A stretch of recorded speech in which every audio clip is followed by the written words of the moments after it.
Hey, my name is Matt Storr and I repair saxophones for a living. Today I would like to show you an original Otto New York tone edge alto saxophone mouthpiece with the original 5 facing. You can see the address on here, Otto 117 West 48th Street, New York, New York. 48th Street used to be known as Music Row because of all the music stores and musical manufacturers that were centered on that street in New York. And you could have probably bought this mouthpiece in the late 40s at one of those stores for $12. 117 West 48th is no longer there, is replaced by a high-rise, as most of the buildings have been replaced, including the building on 48th Street where I learned to fix saxophones, which was a 5-story brownstone, much like a lot of the other buildings on that street, which, because that is in the heart of Times Square, have been replaced with buildings that bring in a lot more rent, like high-rises. So most of the music stores have gone. Interesting story, just before I open this up. The building that I worked at on 48th Street, it was condemned by surprise because they found that the back wall, which my bench was attached to, had a buckle in it and was in imminent danger of collapse.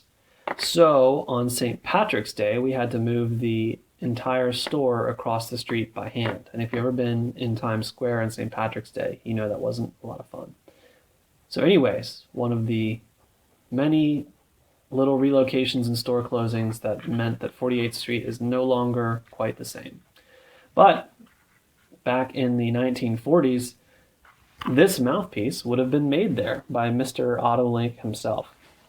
Now, I've got 2 of these here to show you, especially because this one is in such good shape. It's still really shiny and black, and kind of hard to get to focus. This would have been the 3rd hardcover mouthpiece that Otto made. The first was similar in look, had an Otto in a slant signature across the top here, which is one of the features that gives a large group of these mouthpieces their nickname.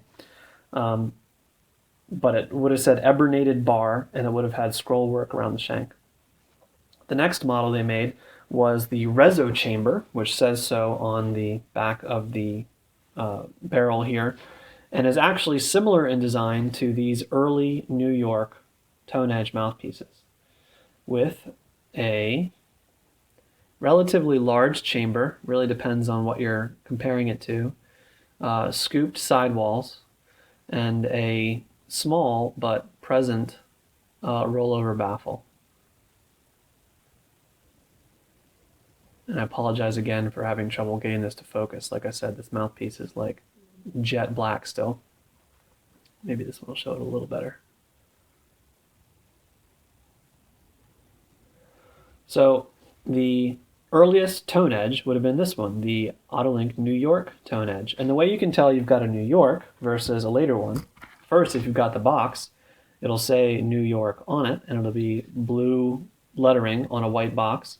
The Florida ones, which is where Otto moved in the early 50s, it's going to have a Florida address on it. There's actually 2 different addresses that it could be.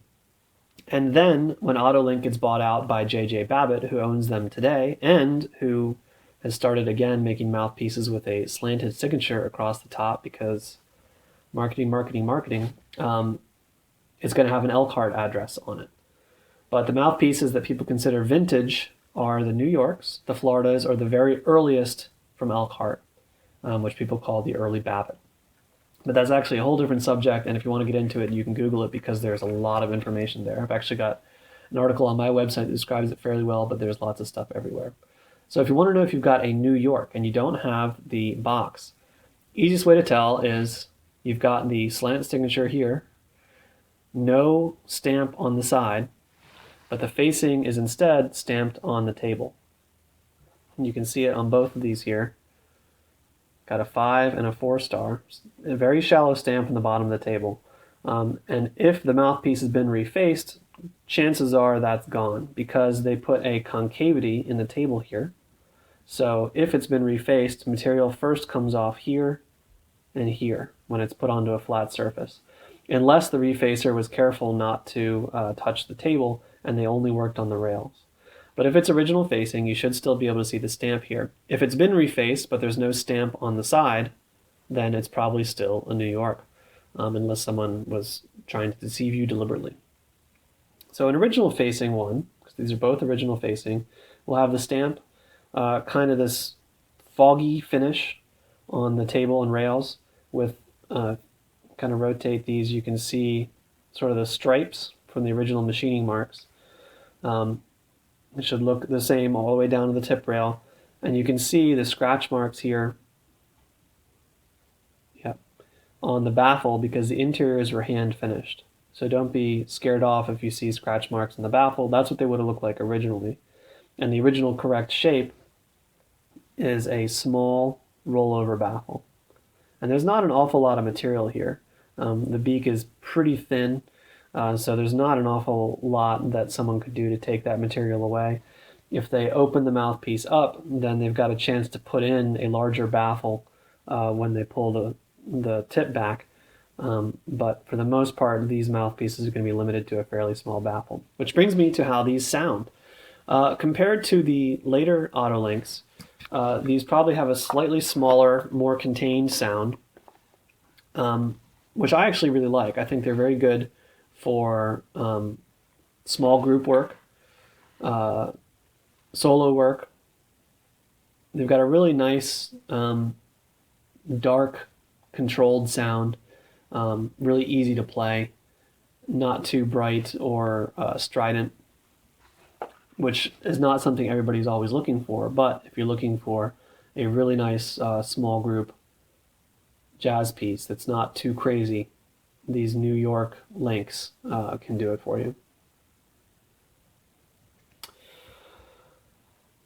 Now, you may notice, if I hold these side by side, these are both New York Otto links, but they're slightly different shapes. If you look at the beak on the 5, you can see it's pretty much straight.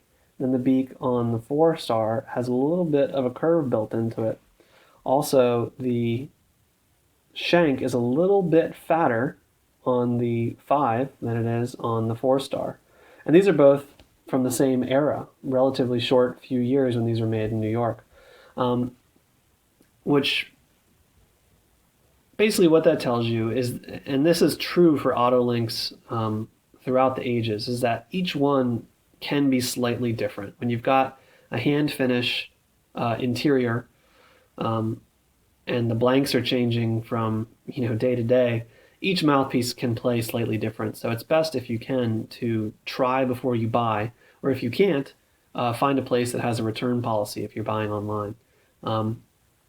Although prices on these are fairly stable, so if you pay a fair price and it's as advertised, but it's not your particular cup of tea, you can probably get most of your money back, if not all of it, as long as what you bought was accurately advertised and priced fairly.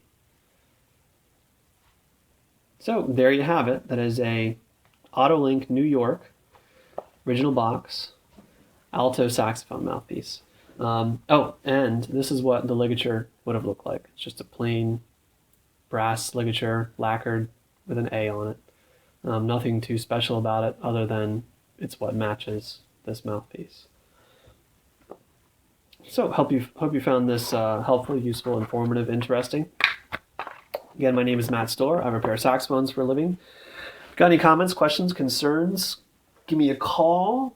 Send me an email, check out my website, leave a comment here, and I will do my best to get back to you as soon as I can. I love talking saxophone, and I hope to hear from you. Thanks so much for watching.